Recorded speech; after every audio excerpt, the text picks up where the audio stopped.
안녕하세요. 제 혹시 목소리 들리나요?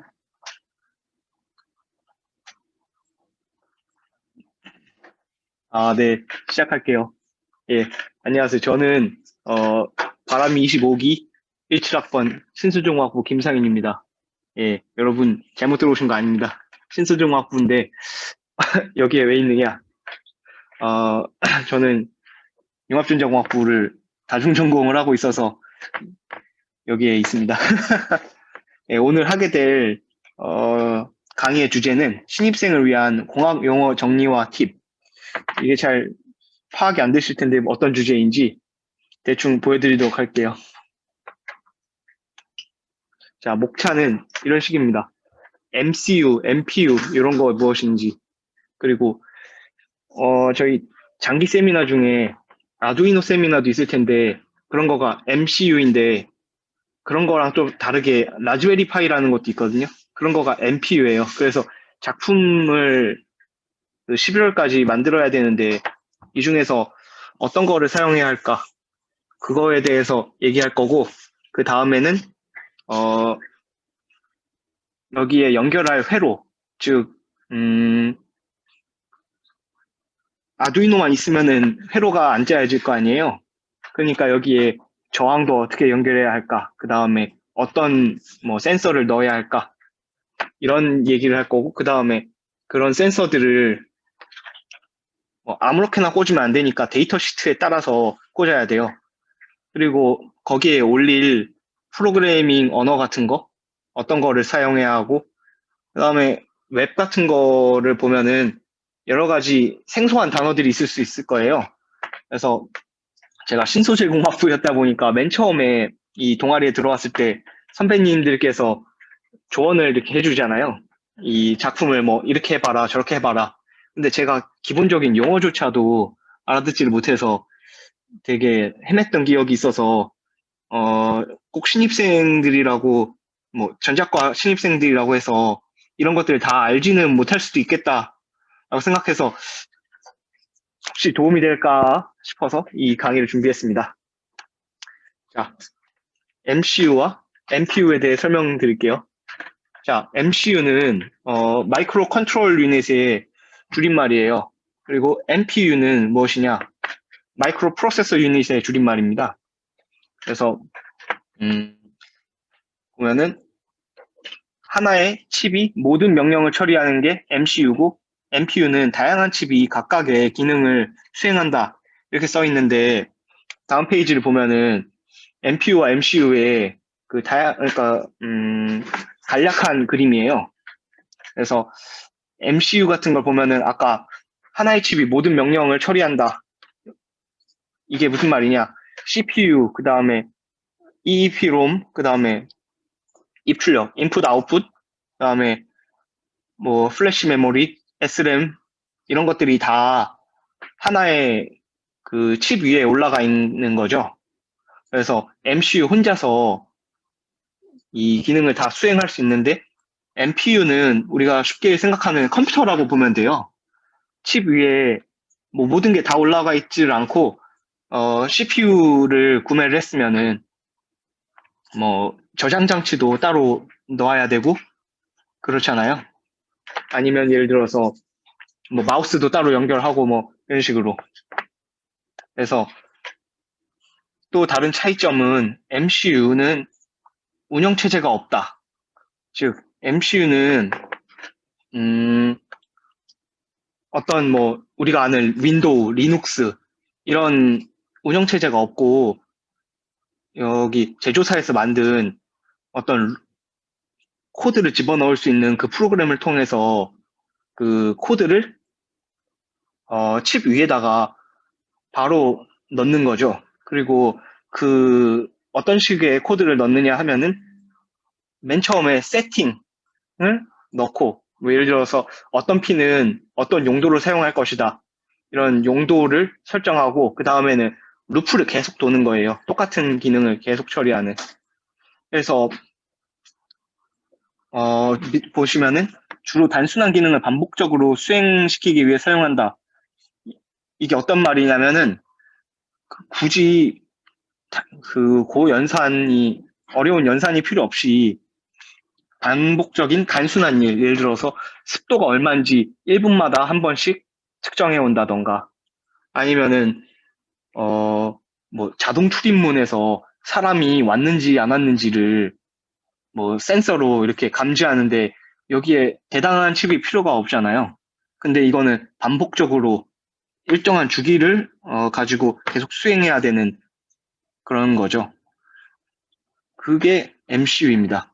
그래서 MCU의 예로는 아두이노 이런 거가 있고 아두이노만이 MCU는 아니고 저렴한 것들이 많이 있어요. 흔히 우리가 보는 저렴한 칩이 들어가 있다. 그러면은 그거는 MCU일 거예요. 그리고 MPU, 마이크로 프로세서 유닛은 아까 얘기했다시피 컴퓨터라고 생각하면 되는데 그래서 운영체제가 올라갑니다. 그래서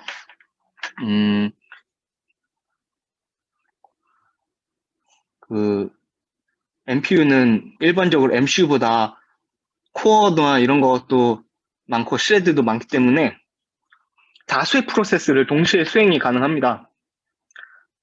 MCU는 반복문을 통해서 뭐 어떤 거 센서를 읽어오는 거, 그 다음에 그거를 어디로 보내고 이런 거를 팔이 한 개밖에 없다고 생각하면 되는 거예요. 1번 끝나면 2번 하고 2번 끝나면 3번 하고 3번 하면 4번 하고 이런 식으로 한 개씩밖에 수행을 못 하는데 MPU는 다양한 기능을 한 번에 동시에 수행이 가능한 거죠. 뭐 센서도 읽으면서 어떤 연산도 하고 그렇기 때문에 훨씬 수행 속도가 빠르고 다양한 기능을 수행할 수가 있어요.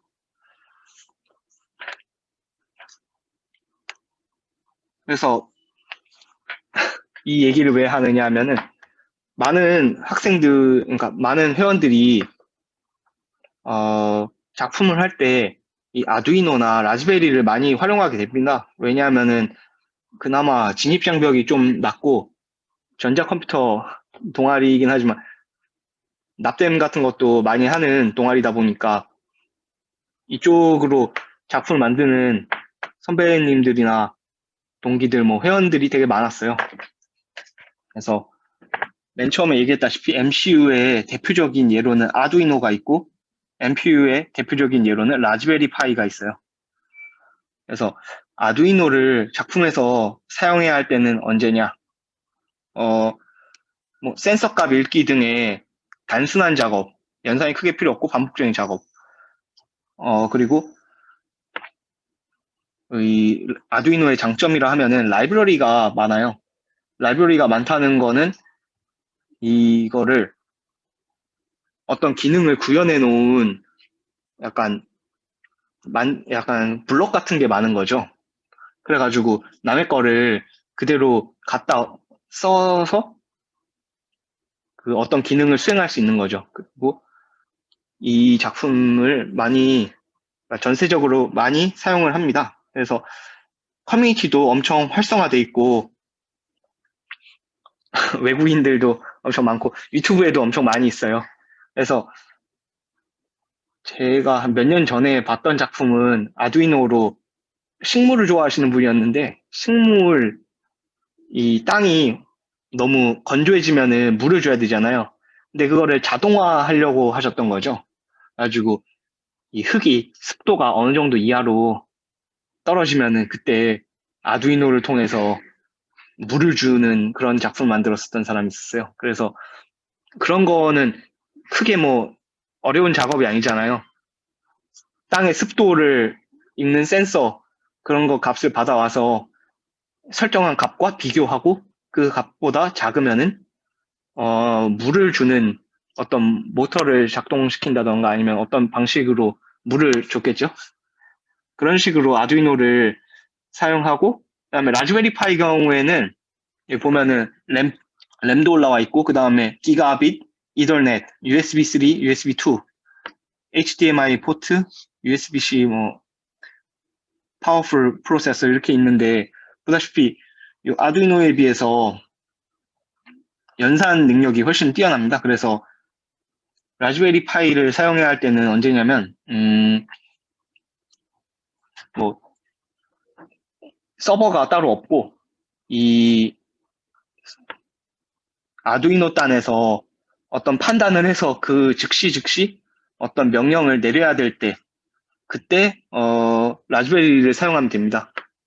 그래서 라즈베리 파이는 OS도 있고, 그렇기 때문에 자유도, 할 수 있는 것도 훨씬 아두이노보단 많죠. 왜냐면 연산도 더 잘 할 수 있고. 근데 대신 라즈베리 파이는 OS 올리는 것부터 시작해서 모든 거를 사용자가 해야 됩니다. 그래서 훨씬 자유도가 높긴 한데 아두이노에 비해서는 훨씬 난이도가 있다라고 말할 수 있습니다. 그래서 여기 보시면은 이 피처, 내가 구현하고자 하는 기능에 따라서 어떤 걸 사용하는 게 더 좋을까 추천하는 그런 표예요. 그래서 내가 블루투스로 어떤 기능을 받고 보내고 그런 일을 하고 싶다. 예를 들어서 내가 어떤 태그를 찍었어요. 그러면은 그거를 서버로 보낸다. 그러면 여기에는 마이크로 프로세서가 필요 없고 마이크로 컨트롤러만 있으면 되는 거죠. 그리고 뭐 와이파이, 셀룰러, 센서 이런 것들도 다 마이크로 컨트롤러로 할 수 있고, 예를 들어서 여기 HD 1080 카메라 이런 거는 좀 연산량이 많아요. 그래서 MCU로는 좀 어려움이 있고 NPU를 써야 된다. USB 3.0 이것도 좀 최신 기술이죠.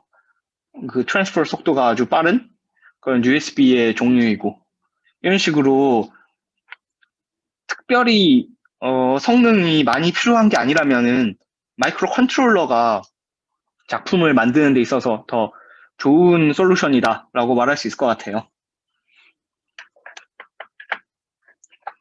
그리고 제가 신입생 당시에 떤 작품을 만들었었냐면 바람이실이 여기가 공업센터 본관이기 때문에 연구실들이 많은 곳이에요.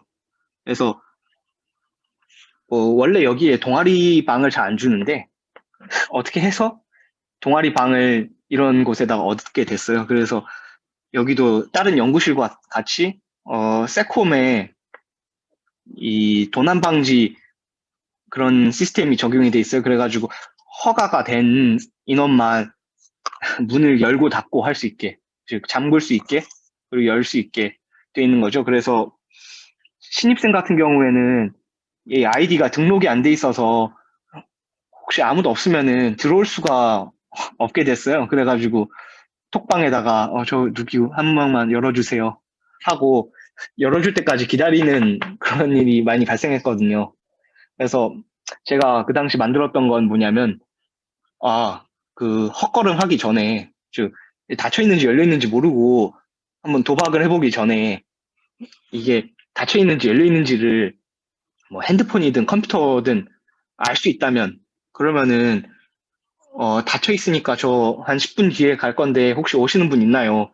이런 식으로 톡방에다가 얘기를 할 수 있죠. 그래가지고 그거를 만들었어요. 근데 그때 제가 어떻게 했냐면 세콤 기계에다가 이 열려 있으면 어떤 빛이 뭐 안 나오고 닫혀 있으면 어떤 빛이 나왔어요. 어떤 구멍에서. 그래서 제가 그 구멍을 센서로 막아버렸어요. 그래서 빛이 나오는지 안 나오는지를 판단해서 그거를 웹에다가 올려서 작품을 만들었는데 그때 되게 애먹었던 것 중 하나가 아무리 찾아봐도 제가 만들려는 그 회로는 안 나올 거 아니에요. 저랑 똑같은 작품을 한 사람이 없으니까. 물론 뭐 찾아보면은 비슷한 건 있을 수 있겠죠. 근데 제가 회로를 아예 구상을 할 줄 모르니까 어, 어려움을 되게 겪었어요. 그래서 아예 회로를 모르는 분들을 위해서 제가 어떤 도움이 될 수 있는 사이트를 하나 가져왔어요. circuito.io라는 이 사이트인데 이 사이트가 뭐냐면은 어,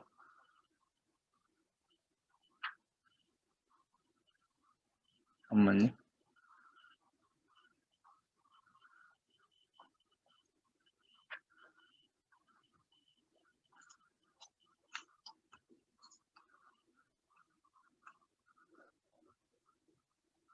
포인트 옵션.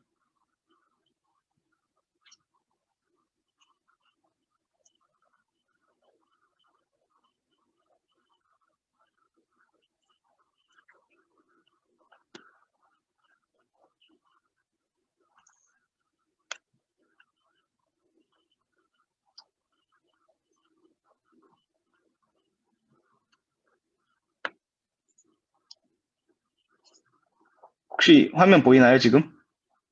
지금 circuit도.com?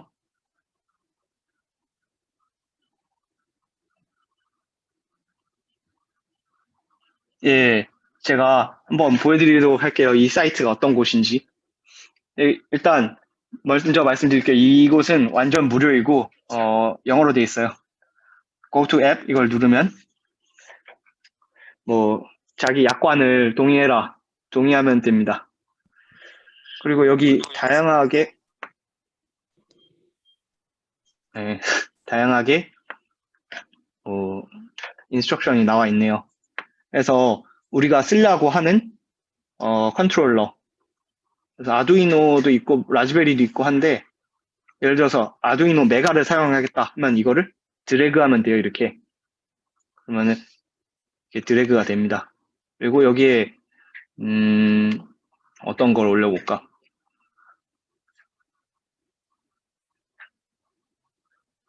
가스 센서, 그래요. 카본 모노사이드 CO, 일산화탄소 감지 기계를 한번 올려볼게요. 이렇게 드래그 하면은 이걸 어떤 식으로 회로를 짜야 될지 드래그 하는 것만으로도 보여줍니다. 물론 뭐 최상의 그거라고 생각하지 않을 수도 있어요. 근데 대충 아무것도 모르는 사람한테는 이게 엄청 큰 도움이 되겠죠?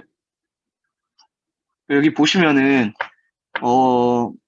포트 이름이랑 이런 거를 어떻게 연결해야 하는가도 잘 나와 있어요. VCC, GND, 그다음에 AD 이거랑 어떤 거랑 각각 연결해야 하는가. 그래서 VCC랑은 여기 5V짜리.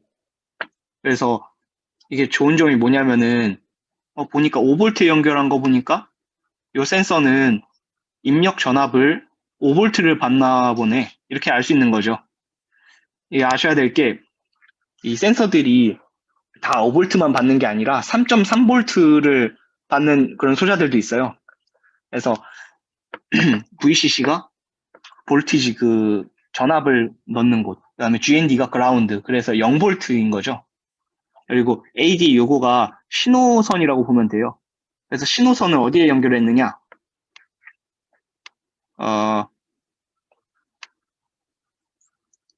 아날로그 10번 핀 이런 식으로 연결이 된 거죠.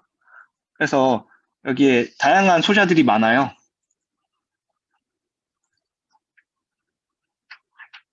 아까 얘기했다시피 3.3V짜리 그 센서들도 있다고 했잖아요. 그래서 그거를 변환해주는 그런 것들이 있어요. 디지털 컨버터라고 하죠. 디지털.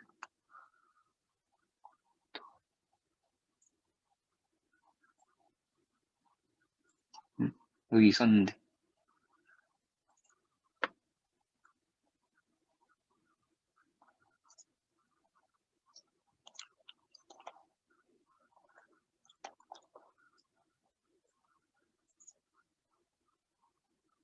잘 안 보이네요. 어쨌든. 그리고 이렇게 회로를, 그러니까 필요한 물질을, 파트를 다 하면은 구매할 수 있는 사이트도 이렇게 연결해주고, 그 다음에 여기서 다 했으면은 그것도 있어요.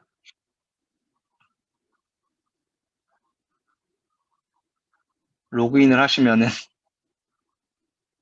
회로도도 짜주고, 그 다음에 그것도 있어요. 이걸로 코드도 짜주거든요. 이렇게. 잘 읽어보면은 요거는 아무것도 아니고 그냥 기본 틀만 제공해줘요. 그래서 여기다가 뭐 몇 초에 한 번씩 읽어라 이런 것도 할 수 있고, if C equal 1, 그러니까 즉 카본이 감지가 되면은 시리얼 포트에 이런 거가 출력이 되고, 그러면 뭐 또 더 원하는 게 있으면 여기에서 더 추가를 할 수 있죠.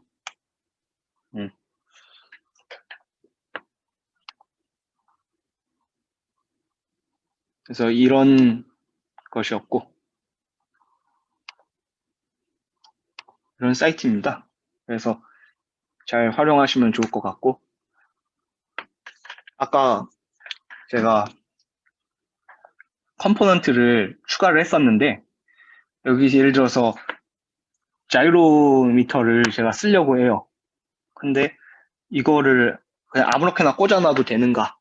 이걸 잘 모르겠잖아요. 그러면은 그거를 클릭해보고 Technique Info from Distributor 이거를 클릭하면은 이런 사이트로 또 연결이 돼요.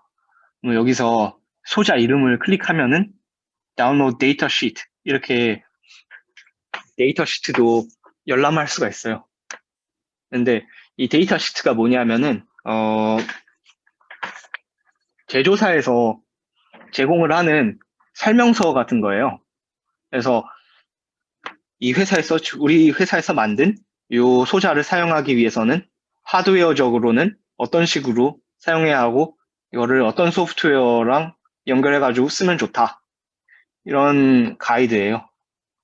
그래서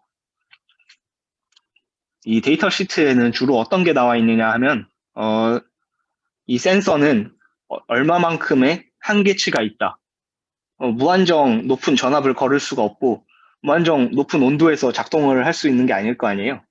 그래서 내부적으로 실험을 다 해가지고 이 센서는 뭐 마이너스 몇 도에서 몇 도까지 예를 들어서 마이너스 40도에서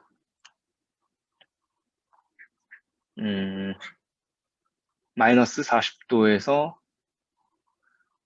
105도 사이에서 제대로 동작을 하고 이 센서는 1.8V에서 5.5V 사이에 전압을 인가해 줘야지 제대로 동작을 한다. 이보다 더 높아지면 뭐 회로가 탈 수도 있다.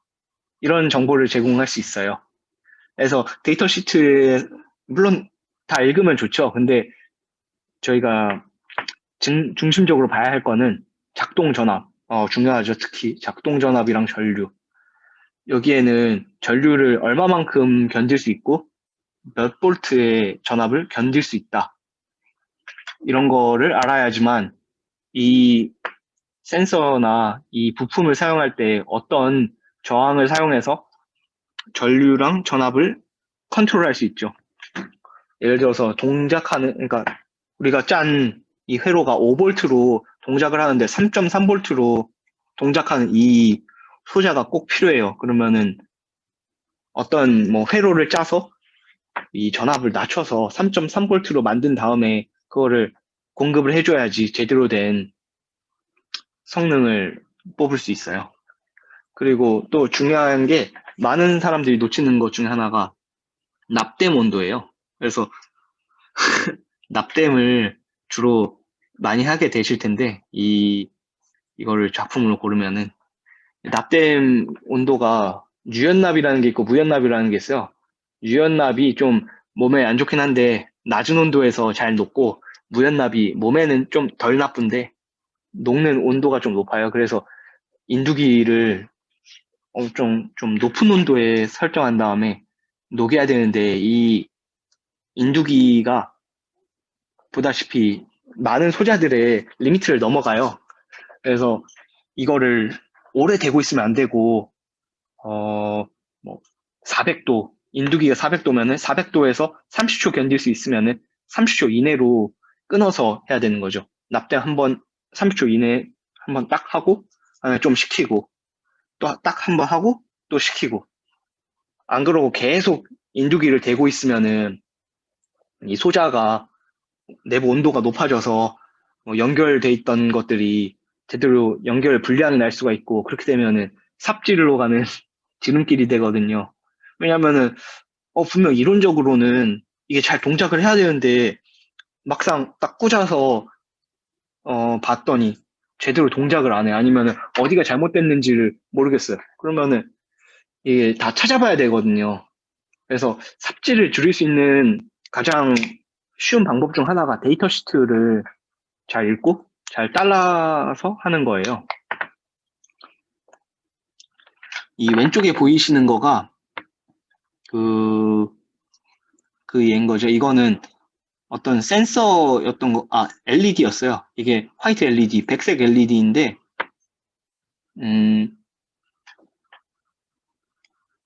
20mA에서 3.2V까지 견딜 수 있다.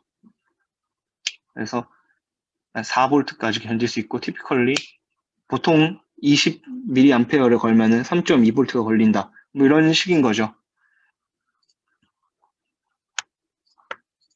자, 그 다음에 이렇게 아두이노 혹은 뭐 라즈베리를 사용해서 회로도도 다 싸고 어떤 기능을 수행할지 다 설계가 돼 있어요. 그러면 거기에다가 프로그래밍 언어를 입혀야 되는데 이때 프로그래밍 언어는 어떤 게 있고 어떤 거를 골라야 하고 아니, 혹시나 뭐 라즈베리나 아니면은 뭐 아두이노를 사용하지 않고 순수 프로그래밍으로 작품을 제출하고 싶다 이럴 때도 해당이 될 수 있는데 프로그래밍 랭귀지에는 하이 레벨이 있고 로우 레벨 이런 거가 있어요. 하이 레벨이라는 거는 인간에 가까울수록 하이하고 기계에 가까울수록 로우하다라고 표현을 하는데 이 하이 레벨에는 대부분 우리가 보는 뭐 자바다, 뭐 C다, 파이썬이다 이런 거가 다 하이 레벨이에요. 그리고 로우 레벨이라고 하는 거는 우리가 볼 일도 잘 없고 그 다음에 직접 코딩할 일은 거의 없을 거예요. 진짜 뭐 특수한 경우가 아니면은. 그래서 하이 레벨도 이 두 가지로 나뉘어져요.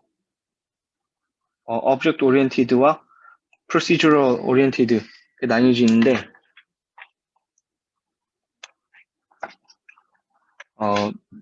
OOP는 Object Oriented Programming의 약자로 우리나라 말로는 객체 지향 프로그래밍이에요. 이 객체가 무엇이냐?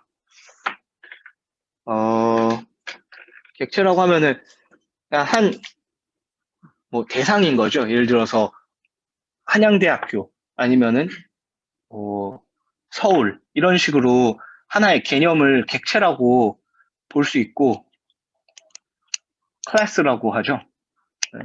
그래서 이 객체를 위주로 프로그래밍을 한 게 OOP예요. 그래서 이 OOP가 왜 나오게 됐냐면은 예전에는 procedural 프로그래밍이라 해서 절차 지향 프로그래밍이라는 걸 했는데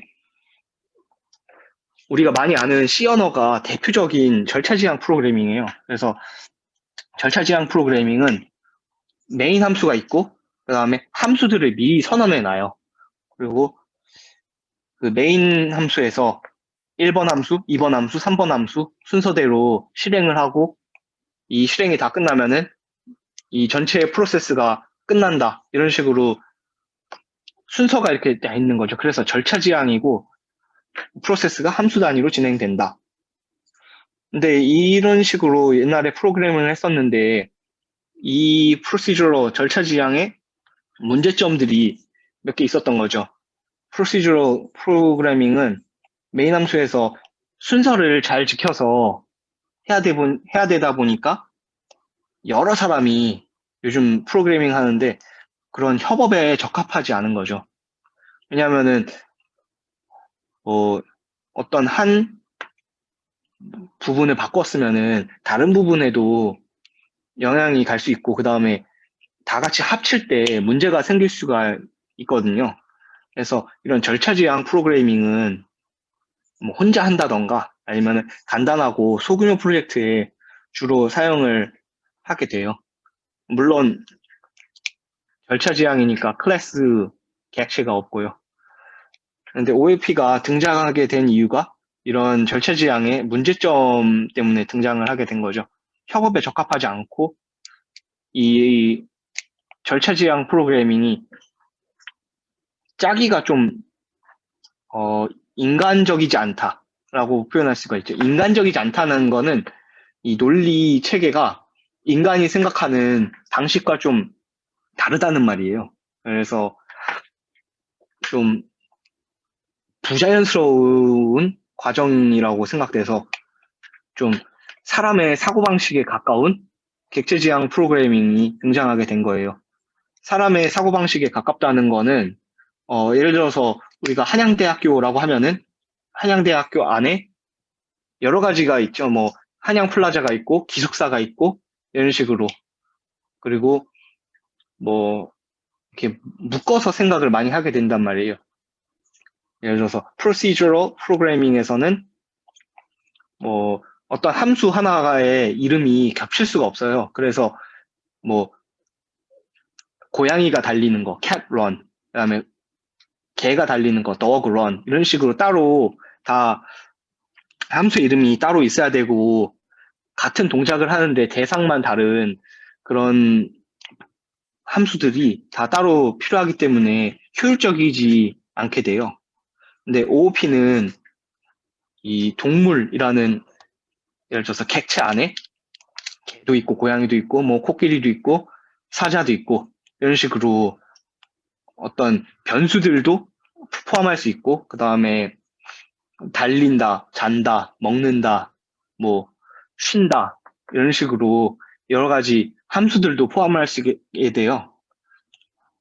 그래서 OOP의 핵심은 어떤 아까 얘기했다시피 서울, 뭐 한양대 이런 클래스들이 있다고 했잖아요. 이런 클래스를 선언해 놓고 이런 클래스 안에는 예를 들어서 한양대를 하나의 객체라고 뭐 설정을 한다고 하면은 거기에 선언해 줘야 될 게 뭐 차, 뭐 공업센터, 애지문, 뭐 공학관, 1공학관, 2공학관 이런 식으로 요소를 하고 그다음에 수업을 듣는다라는 함수가 있을 수 있고 뭐 밥을 먹는다라는 함수가 있을 수 있고 이런 식으로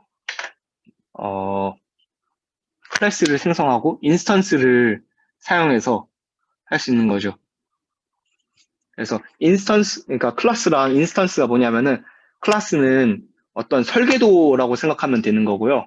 인스턴스는 그거의 실체화된 거라고 보면 되는 거죠.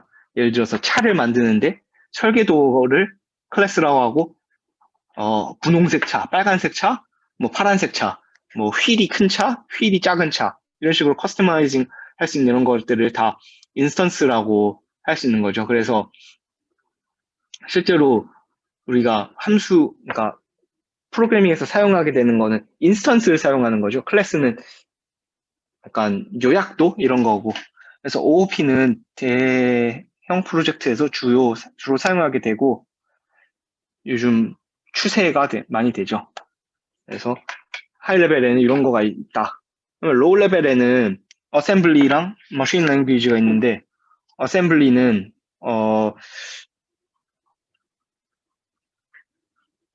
어떤 그래요 뭐 이거는 기계가 알아듣기 쉬운 빠른 언어다라고 생각하면 좋을 것 같아요. 뭐 101010 이거는 정확히 아니지만 몇 개의 명령어가 없고 그거를 즉 하이 레벨에서 예를 들어서 프린트 이런 거가 있으면은 어셈블리나 머신 랭귀지에서는 그거를 잘게 작은 단위로 쪼개가지고 할 수 있는 거죠. 그래서 근데 요 하이 레벨의 사용자 언어에도 좀 계급 같은 게 있어요. 좀 더 하이한 랭귀지가 있고 좀 로우한 게 있고 그래서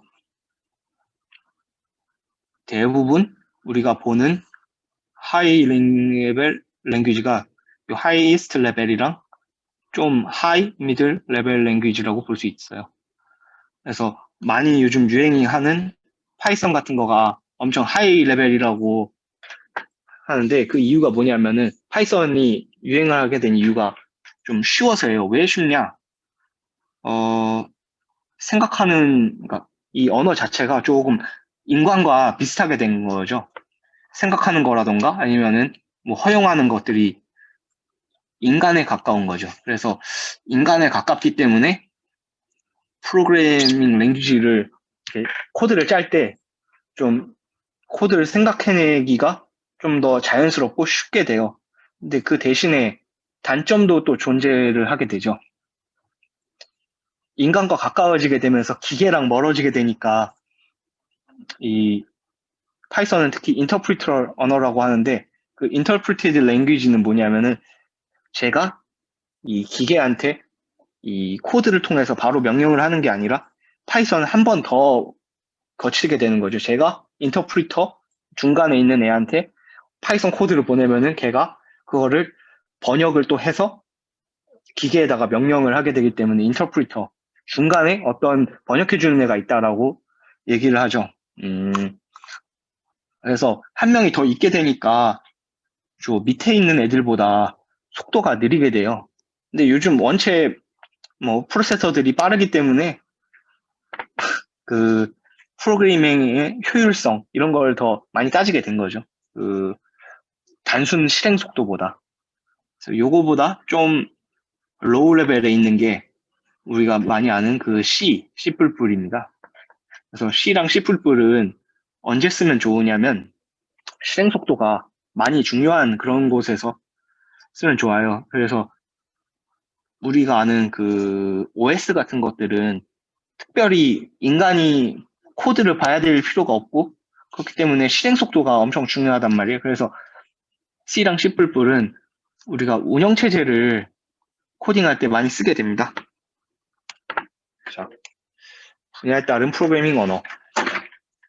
자, 아까 말했다시피 작품을 만들 때 뭐 내가 웹 쪽으로 만들 건지 그래서 인터넷에다가 어떤 웹사이트를 만들어서 그거를 작품으로 제출할지 아니면 뭐 게임을 만들고 싶다 아니면은 뭐 내 아이폰에 돌아가는 뭐 내 안드로이드에 돌아가는 어플을 런칭하고 싶다 아니면 뭐 어떤 많은 데이터를 뽑아서 그거를 유의미한 의미를 유의미한 데이터를 뽑아내겠다 아니면 뭐 인베디드 시스템 프로그래밍 요거가 아까 말했던 아두이노나 라즈베리가 요 인베디드 시스템 프로그래밍이에요.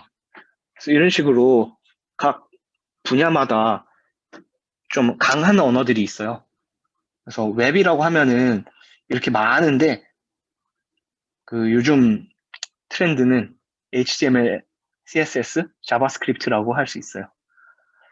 근데 HTML은 언어는 아니고 그냥 문서 양식이에요.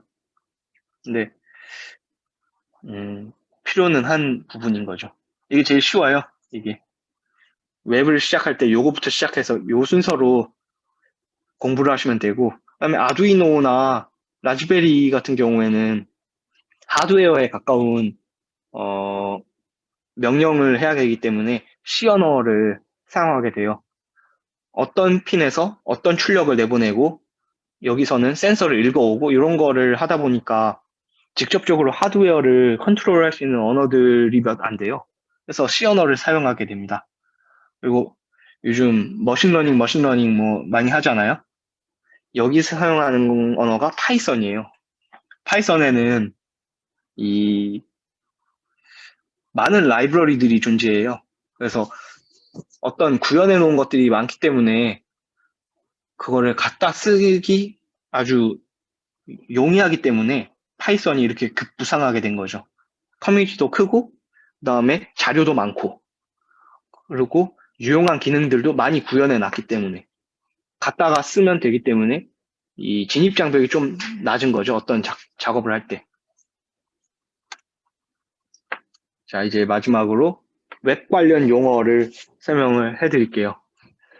자, 이 웹 관련 용어는 왜 제가 넣었느냐 하면, 아까 말했다시피, 못 알아듣는 용어들이 제가 많았어요. 그래서 뭐, 야, 너 웨더 API를 써가지고 어떤 걸 하면 될 것 같은데? 아니면 뭐, 야, 너 인터페이스가 그게 뭐냐? 이런 식으로 뭐 말을 하게 되면, 네? 이렇게 반응이 나오게 된단 말이에요.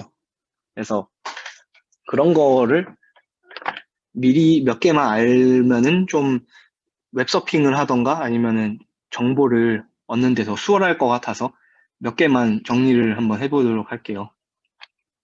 자, 인터페이스부터 시작할게요. 인터페이스라고 하는 거는 서로 다른 것이 만나는 지점이에요. 그래서 뭐 GUI, CUI, UX, UI 이런 식으로 많이들 하는데 인터페이스라는 거가 유저 인터페이스, 예를 들어서 UI는 유저랑 뭐 컴퓨터랑 만나는 것, 그러니까 유저랑 만나는 지점. 그래서 웹의 UI가 좋다 안 좋다라고 얘기를 하면은 그거는 그런 거죠. 이렇게 사용자인 저한테 보이는 요 웹페이지의 첫 화면이 뭐 깔끔하다, 뭐 알아듣기 쉽다, 뭐 어떤 정보를 찾기가 쉽다. 그러면 UI 설계가 잘 됐다. 이렇게 얘기를 하는 거죠. 그리고 그래픽 유저 인터페이스, GUI라고 하는 거는 우리가 윈도우를 열면은 뭐 인터넷을 클릭하고 어떤 뭐 마이크로소프트 워드를 실행하고 이럴 때 아이콘을 다 클릭을 하잖아요. 어떤 뭐 명령어를 쳐서 실행을 하는 게 아니라. 그래서 그래픽과 유저 사이에 어떤 만나는 지점이다 해가지고 GUI라고 하는 거죠. 이거랑 반대인 게 CLI인데 이거는 커맨드 라인 인터페이스라고 해서 커맨드랑 커맨드 라인이 그 시스템과 만나는 그 지점. 그래서 CLI를 사용하는 OS가 리눅스라는 펭귄이 그려진 OS인데 그 OS에서는 여러 가지 명령어를 통해서 저희가 원하는 기능을 컴퓨터한테 명령을 하는 거죠. 그래서 그런 거가 인터페이스라고 하는 거예요. 인터페이스는 비단 컴퓨터 뭐 그래픽에서만 사용하는 게 아니라 네트워크에서도 어, 서비스 제공자와 저희 집 간에 인터페이스가 있다. 이런 식으로 기술 전반적으로 많이 사용하는 용어라고 볼 수 있습니다. 그리고 웹 API, 뭐 웨더 API, 뭐 구글의 무슨 무슨 API 이런 식으로 API라는 단어가 많이 등장하게 되는데 API는 Application Programmable Interface의 줄임말이에요. 이게 무슨 말이냐면은 애플리케이션끼리의 경계면. 그래서 API는 사람이 사용하고 사람이 이해하는 그런 인터페이스가 아니라 GUI가 사람을 위한 인터페이스였다면 API는 컴퓨터랑 소프트웨어를 위한 인터페이스인 거죠. 그래서 우리가 어떤 뭐 핸드폰에서 날씨를 보고자 한다면은 핸드폰에 위성이 있고 따로 그런 게 아니잖아요. 그래서 누군가 위성을 갖고 있는 어떤 단체에서 아니면 사람한테서 그 정보를 받아와서 오늘의 날씨는 어떻고 오늘 비는 오는가 이런 거를 정보를 받기 위해서는 API라는 걸 사용하는 거죠. 그래서 우리한테 없는 거를 이 딴 데에서 받아와야 되는데 아무렇게나 받아올 수는 없잖아요. 그래서 그 제공하는 쪽에서 어떤 API를 해놓으면 거기다가 우리 컴퓨터나 애플리케이션은 가서 정보를 이렇게 받아오는 거죠. 그래서 애플리케이션끼리의 경계면에서 서로 소통을 하게 되는 거죠. 애플리케이션끼리의.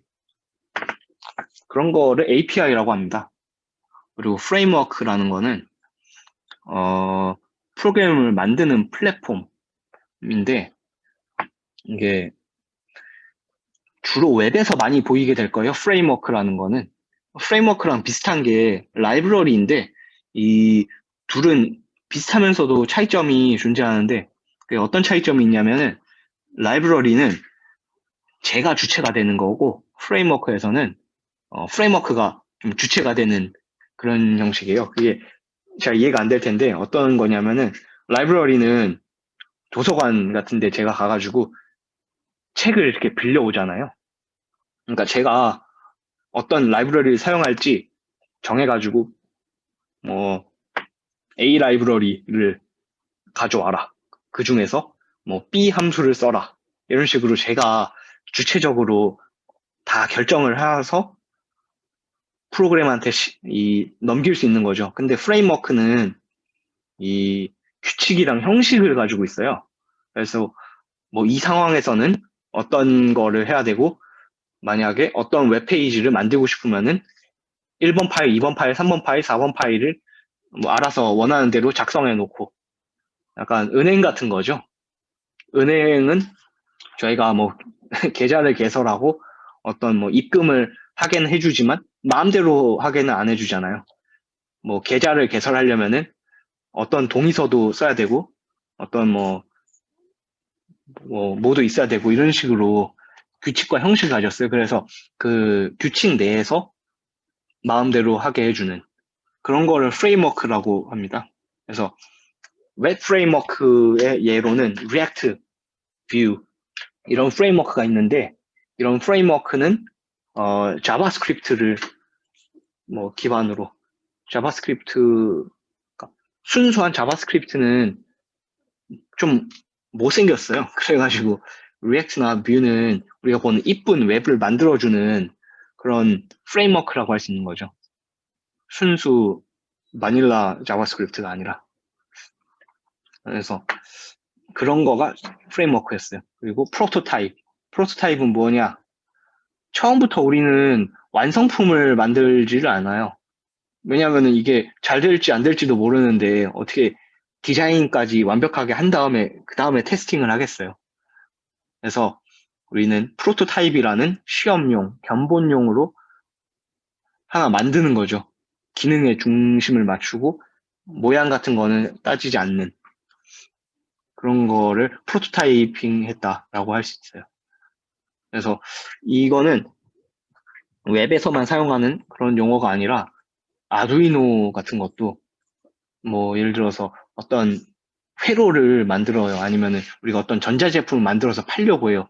그러면은 처음부터 직접 해가지고 완전 핸드폰 사이즈로 만들 수는 없는 거 아니에요? 그러면 비용도 너무 많이 들고 시행착오도 많이 겪어야 되잖아. 그래서 아두이노나 뭐 라즈베리처럼 뭐 빵판 같은 거 위에다가 프로토타입을 만들어서 시험을 하게 되는 거죠. 그래서 이 프로토타입이라는 단어는 공학 전반적으로 많이 사용하게 되는 용어예요.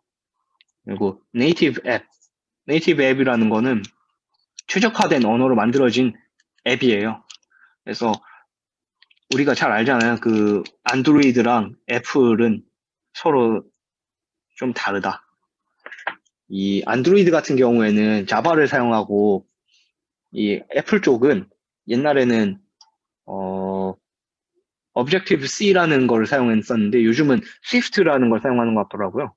그래서 네이티브 앱은 각 뭐 안드로이드에서는 최적화된 언어가 자바니까 자바로 짜여진 앱을 네이티브 앱이라고 하고 애플 진영에서는 스위프트로 짜여진 앱을 네이티브 앱이라고 하는 거죠. 네이티브 앱의 장점은 최적화된 언어로 만들어졌다 보니까 최적화가 잘 됐다라고 표현을 하죠.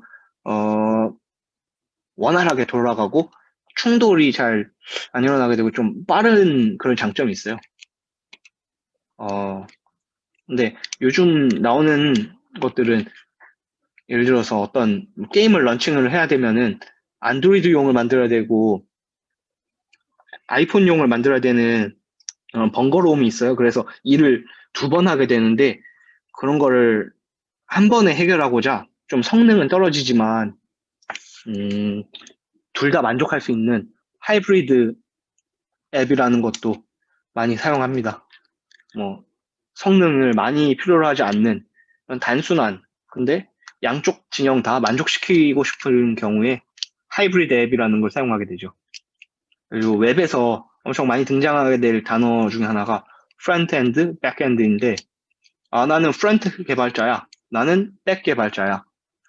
이런 식으로 얘기를 하게 돼요. 그리고 나는 프론트 쪽이 요즘 관심이 있더라. 아니면 뭐 나는 백 쪽에 어떤 언어를 사용했다. 이런 식으로 말이 많이 나올 거예요. 근데 프론트랑 백은 어떤 말이냐면은 예를 들어서 이쪽이 사용자예요. 요 왼쪽이. 그리고 오른쪽을 서버라고 할게요. 그러면은 사용자가 서버에다가 바로 자기의 데이터를 보낼 수 있는 게 아니에요. 그래서 우리는 뭐 네이버 같은 웹사이트에 들어가서 로그인을 하고 어떤 파일을 뭐 클라우드에다가 올리면은 그 클라우드에 있는 파일이 서버로 가는 거죠. 그래서 요 왼쪽에 가까운 거를 프론트엔드라고 하는 거고 요 서버에 좀 더 가까운 거를 백엔드라고 하는 거예요. 그래서 프론트는 사용자 쪽에 보이는 웹사이트 보이는 그쪽을 담당하는 거를 프론트엔드라고 하고, 백엔드는 이 프론트에서 넘어온 정보를 이 프로세싱을 해서 처리를 해서 서버로 넘기기 전 처리 같은 거를 하는 쪽이 백인 거죠. 그런 의문도 들 수는 있어요. 백이 왜 필요할까? 그냥 프론트에서 내 아이디랑 비밀번호 받았으면 그거 바로 서버에다가 보내버리고 그 정보 다시 또 요청해 오면 되지 않겠느냐. 근데 그렇게 하지 않는 이유는 프론트에서 넘어오는 정보를 모두 유용한 정보라고 볼 수는 없는 거죠. 그래서 거기서 중요한 정보만 뽑아서 서버에다가 하는 거죠. 왜냐하면 서버는 지우고 새로 생성하고 이런 약간 유동성이 좀 떨어지게 돼요. 그래서 그냥 정제되지 않은 그런 raw 데이터를 바로 그냥 서버에다가 밀어넣게 되면은 쓰레기가 쌓이게 되는 그런 문제점이 생길 수 있습니다. 약간 그런 거죠. 이렇게 프런트를 밥을 먹는다라고 표현하면 밥을 먹고 바로 응? 화장실에 가지 않는 것처럼 프로세싱을 하고 넘기게 되는 거예요. 그래서 그런 거가 프런트입니다. 그래서 프런트에 사용하는 언어들이 HTML, CSS, 자바스크립트. HTML, CSS는 우리가 이쁘게 보기 위해서 쓰는 것들이고, 자바스크립트는 거기 안에 동작하는 어떤 근육과 같은 거죠. 사람으로 치면은 어떤 보이지 않지만 어떤 반응성 웹을 만들 수 있게. 그래서 어떤 버튼을 클릭했을 때 뭐 샤랄라 하는 그런 효과라던가 아니면은 비밀번호가 몇 번 틀렸다 이런 식으로 어떤 기능을 수행하는 게 자바스크립트가 되고, 백엔드 쪽에서는 어떤 언어들을 사용하게 되느냐면 파이썬이나 아니면 뭐 자바스크립트 이런 것들을 사용하게 돼요. 그게 전부는 아니지만 이런 식으로 프론트엔드 쪽에는 이쁜 거를 좀 더 따지게 되고, 백엔드 쪽에서는 데이터를 처리하는 쪽 그런 거를 신경을 더 많이 쓰게 됩니다. 그래서 자바스크립트 같은 경우에는 프론트엔드, 백엔드를 모두 다 수행할 수 있기 때문에 웹 쪽에서는 절대 강자라고 할 수 있어요. 그리고 프론트엔드랑 백엔드를 모두 할 줄 아는 개발자를 요즘 뭐라고 하냐면은 풀스택 디벨로퍼이라고 하고 있고, 이런 분들이 모두 독식을 하게 되는 구조인 것 같아요. 요즘은 프론트는 보다시피 특별한 뭔가가 있는 게 아니라 예쁘게 만드는 그런 거라고 표현할 수 있기 때문에 요즘은 좀 대체를 많이 하는 분위기인 것 같아요. 컴퓨터가 알아서 디자인 이쁘게 하는 그런 추세인 것 같아서 프론트보다는 백이 요즘 더 성행하는 것 같고, 백보다는 풀스택이 좀 더 수요가 많다라고 표현할 수가 있습니다. 그리고 프로토콜은 웹 프로토콜이 있고 뭐 어떤 여러 가지 프로토콜이 있는데, 이 프로토콜이라는 단어도 전반적으로 많이 나오는 단어입니다. 그래서 규칙, 표준 양식, 뭐 어떤 방식으로 요거를 한다. 그래서 통신을 할 때는 뭐 1번 패키지를 보내고 2번 패키지를 보내고 그 다음에 그거를 어떻게 쪼개서 보내고 이런 식으로 하는 방식 이런 거라고 생각하면 됩니다. 그래서 인터페이스, 프로토콜 이런 거는 그냥 한국어로 규칙 아니면 뭐 경계면 이런 식으로 쉽게 생각하면은 영어 문서를 읽을 때 좀 더 도움이 되는 것 같아요. 네, 이상 발표가 끝났습니다. 질문 있으신 분들은 질문해 주시면 될 것 같아요.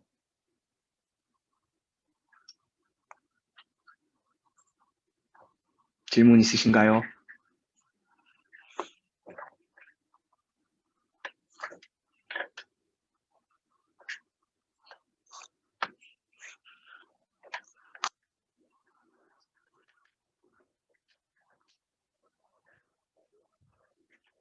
질문 만약 없으시면은, 여러분들 수고 많으셨습니다. 동아리 방에서 모두 많이 볼 수 있었으면 좋겠어요. 수고하셨습니다. 여러분들. 지루한 강의 들어주시느라.